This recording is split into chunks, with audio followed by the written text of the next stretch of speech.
lugar que é bom pra mim, é onde eu quiser estar. A estrela ainda brilha, ela é quem vai me guiar. Ser guerreira é minha sina, batalhando pra vencer. Tenho voz pra ser ouvida, tenho sonhos pra viver. Não vão mais conseguir me anular, me calar. Ninguém vai me impedir de cantar e lutar. Seja em casa, no campo, na rua ou na praça, chega de mordaça, agora eu vou falar. Porque eu sou mulher pra fazer acontecer. Eu sou uma delas, são elas por elas, ocupando os espaços de poder. Porque eu sou mulher pra fazer acontecer. Eu sou uma delas, são elas por elas, ocupando os espaços de poder. Começa agora o TV Elas por Elas e na aula de hoje vamos falar sobre Reconexão Periferias, Mulheres e Violência, com Bárbara Santos, advogada e pesquisadora em Justiça Racial e Direitos Humanos.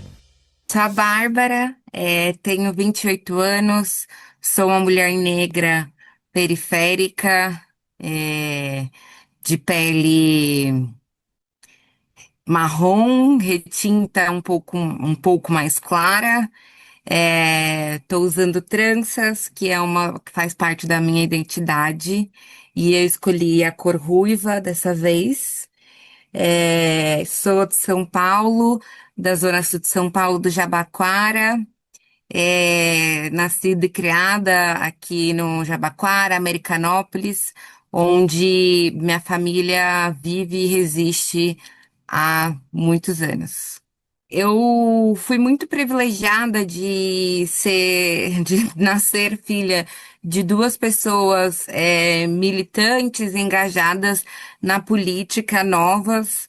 Meus pais, eles são frutos daquele movimento das igrejas católicas, das igrejas eclesiais de base. Então, meus pais, eles construíram muito politicamente sua visão política, sua ideologia na Igrejinha São José, que fica ali na periferia da Americanópolis, aqui de São Paulo. Quem é da Zona Sul deve conhecer, certamente.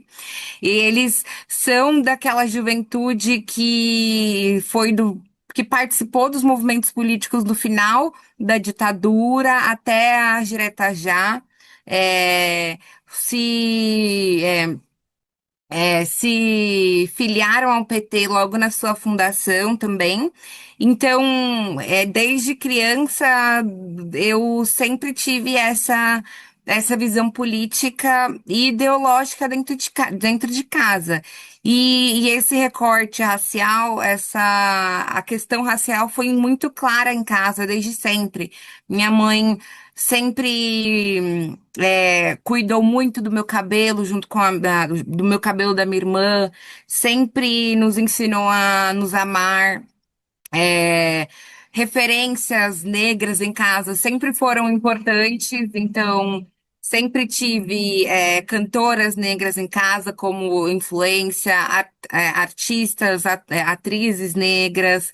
é, Livros. Então, a influência negra, ela sempre foi uma questão muito política dentro de casa, por uma questão de um ideal político e um ideal interseccional dentro da política que eles viveram.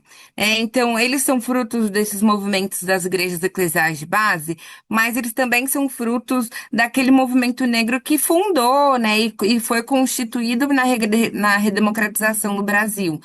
Então, isso influenciou muito a minha trajetória desde criança e principalmente nas escolhas políticas que eu tive ao longo da minha vida. Eu sou advogada, mas não praticante, eu me considero mais uma articuladora jurídica e pesquisadora. Então, aqui na Fundação Perseu Abramo, dentro do projeto Reconexão Periferias, eu coordeno a área de violência, e na área de violência a gente tem um projeto de pesquisa que se chama Chacinas e Politização das Mortes no Brasil. Esse projeto, ele foi iniciado lá em 2018, anteriormente, sob a liderança da Juliana Borges. E depois ele foi continuado pela Sofia Toledo, e atualmente eu que coordeno essa pesquisa. E dentro dessa pesquisa, foram encontradas, né, ao longo dessa pesquisa que traz as chacinas de 2011 a 2024, quatro tipologias que definem o fenômeno das chacinas, como fenômeno político da violência no Brasil, que são, o policiamento e as operações policiais, o feminicídio, os feminicídios, os conflitos agrários e a política de drogas, que é onde a gente enxerga que é, de fato, o fenômeno que reúne todas essas tipologias e constitui, né, uma tecnologia da violência no Brasil.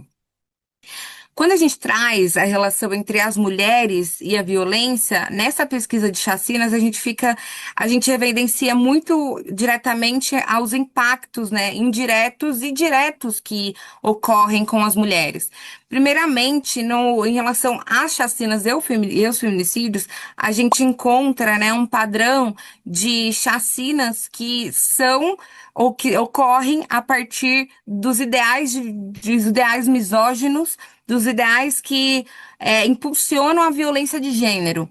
No nosso livro de chacinas e feminicídios, a gente correlaciona com dois casos principais nesse sentido, que é o caso da chacina de Realengo e o caso da chacina de Campinas, que são dois massacres, né, chacinas que ocorreram impulsionados pela violência de gênero, pelo ciúme, né, pela não aceitação do não da mulher, e foram casos que deixaram mais de 3 mulheres mortas.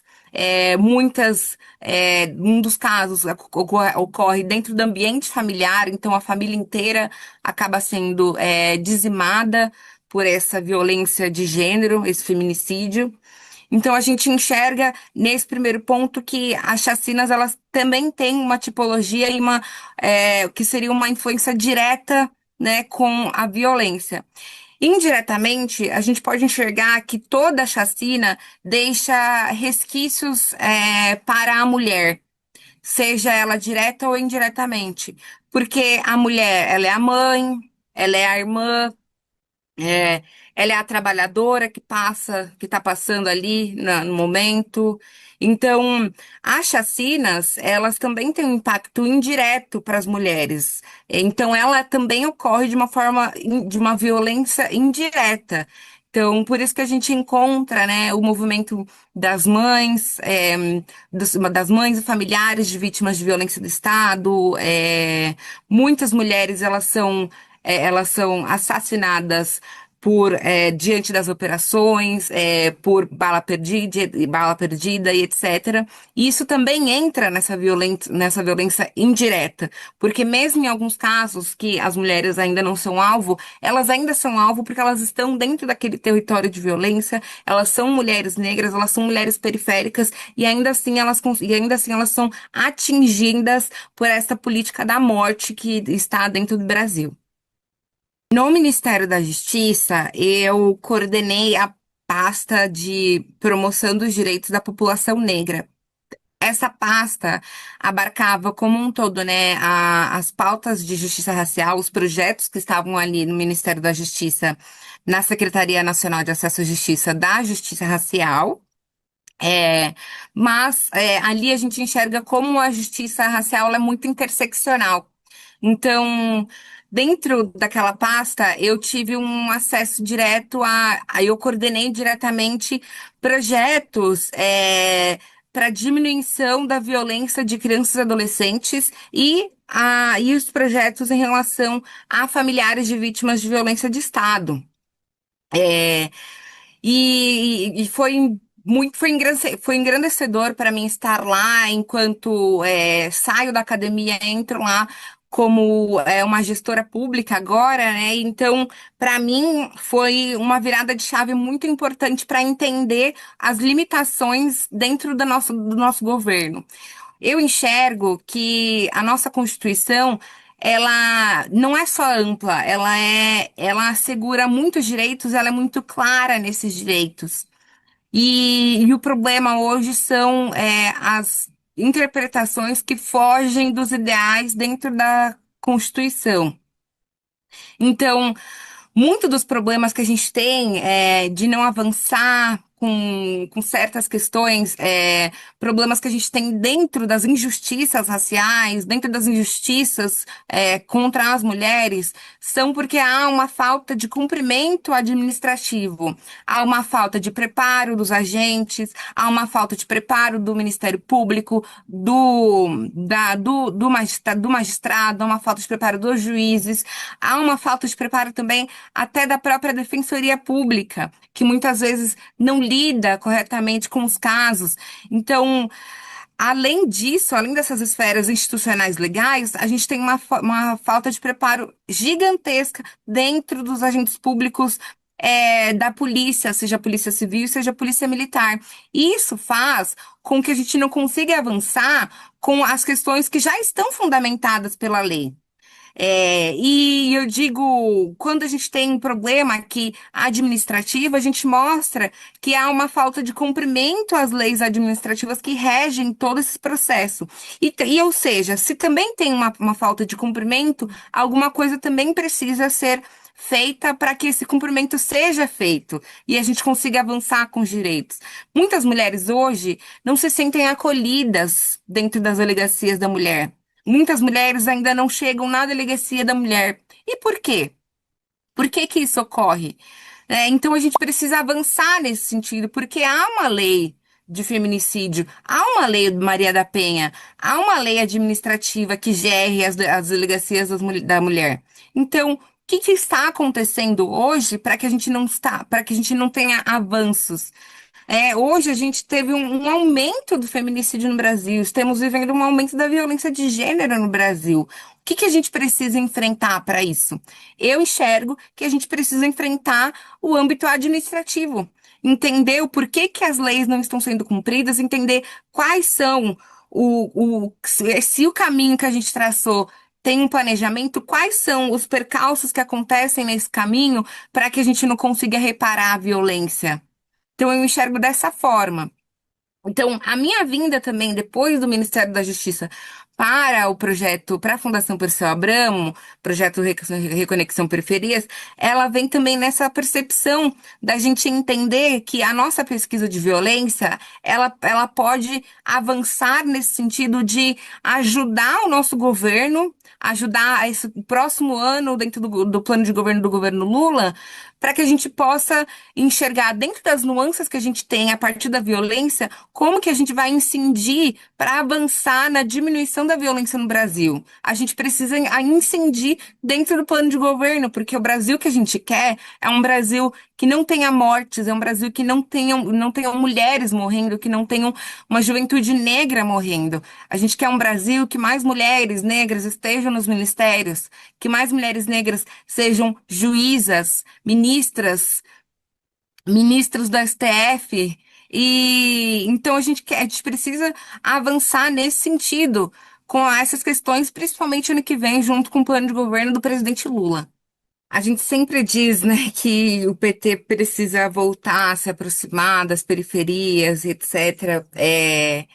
Por mais que eu acredite, eu penso que isso seja uma questão, eu acho que a grande chave é que nós ainda estamos na periferia, mas a gente perdeu a disputa ideológica do que era estar na periferia.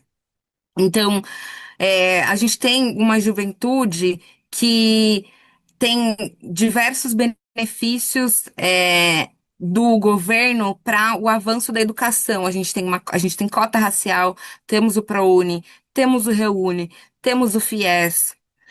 O nosso grande problema é que paramos de disputar ideologicamente essa realidade para a nossa juventude, para as nossas mulheres. Paramos de disputar que é importante, sim. Às vezes a gente precisa trabalhar porque não tem como a gente só viver estudando. Para nós que somos mulheres periféricas, não temos como ficar apenas estudando. Temos que trabalhar, mas a gente não pode deixar de orientar o nosso caminho a partir do estudo. Então, a gente parou de disputar isso. E eu penso que o nosso maior desafio é a gente retomar nas pessoas, na ideia das pessoas, que elas precisam estar na escola, elas precisam terminar a graduação, elas precisam, caso elas queiram, elas possam ir para uma pós-graduação. A gente precisa disputar isso, porque para nós mulheres estarmos em grandes espaços, a gente precisa que os nossos conhecimentos, as nossas epistemologias negras periféricas estejam nesses espaços também. Não que essas epistemologias da elite, principalmente de uma elite de esquerda, não seja válida, mas as nossas, que vive o dia a dia, vive a vida periférica, a trabalhadora do Brasil, precisa ser o centro do debate da política no Brasil. Precisa ser o centro dessas mudanças que a gente precisa direcionar. Então, a gente precisa estar nesses espaços. Eu creio que eu tenho muita esperança que existem muitas bárbaras por aí. Elas só ainda não estão, talvez, dentro do PT, ou talvez estejam dentro do PT, mas ainda o PT ainda não pegou na mão para trazer a voz delas para frente. Então, a minha mensagem, o que eu quero trazer aqui, é que a gente precisa retomar esse projeto político de colocar na nossa juventude periférica que, sim, a epistemologia dela, a vida dela, a trajetória dela, a voz dela tem que estar atravessada pela educação e que a voz dela vai estar em todos os espaços. Que o presidente Lula consiga trazer as vozes dessas pessoas, dessas meninas, dessas mulheres, dessa juventude periférica para dentro desses espaços institucionais que são importantes para a gente construir a política pública do Brasil. Então, a minha mensagem, ela é nesse sentido. A gente deve retomar esse ideal político e disputar internamente, dentro da nossa base, dentro do nosso território, que a gente precisa continuar avançando. Hoje a aula foi sobre Reconexão Periferias, Mulheres e Violência, com Bárbara Santos, advogada e pesquisadora em Justiça Racial e Direitos Humanos.